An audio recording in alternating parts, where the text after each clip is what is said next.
100 से ज्यादा अस्पतालों में कोरोना के मरीजों के इलाज की सुविधा है, जिनमें सिर्फ 8 सरकारी अस्पताल हैं। सरकारी अस्पतालों में तो इस महामारी का इलाज मुफ्त है, लेकिन प्राइवेट अस्पतालों में मरीज को इलाज का खर्च खुद उठाना पड़ता है। लेकिन क्या आप जानते हैं कि कोरोना के एक मरीज के इलाज के लिए प्राइवेट अस्पताल कितना पैसा ले रहे हैं?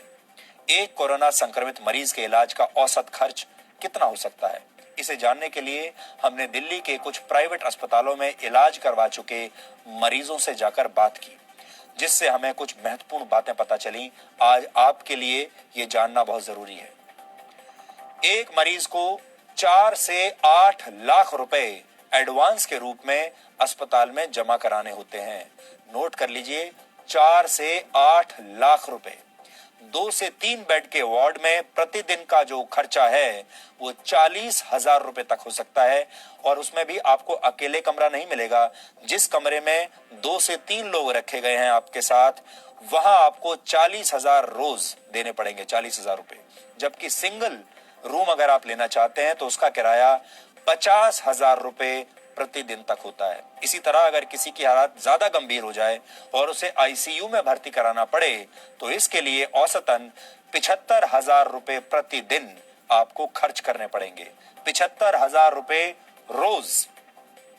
और अगर मरीज को वेंटिलेटर पर रखना पड़ जाए तो आईसीयू में एक दिन का खर्च 1 लाख रुपए से भी ज्यादा का हो सकता है।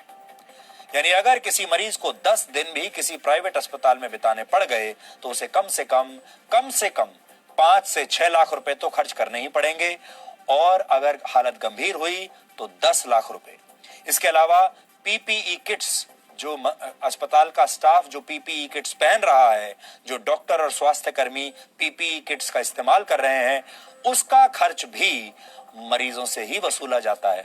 और अगर किसी मरीज को कुछ दिनों के लिए वेंटिलेटर की जरूरत पड़ गई तो आपका खर्च 10 लाख रुपए से ऊपर जा सकता है। इसके अलावा दवाओं का खर्च और दूसरे खर्चों को इसमें जोड़ लिया जाए तो औसतन एक मरीज को 15 से 20 लाख रुपए भी खर्च करने पड़ सकते हैं। ये इस पर निर्भर करता है कि आपकी किस्मत कितनी खराब है। अब सवाल यह है कि जिस बीमारी की कोई दवा आज तक बनी ही नहीं है, उस बीमारी के इलाज के नाम पर लाखों रुपए वसूले कैसे जा रहे हैं? दिल्ली सरकार ने खुद माना है कि दिल्ली के प्राइवेट अस्पतालों में हॉस्पिटल बेड्स की ब्लैक मार्केटिंग हो रही है।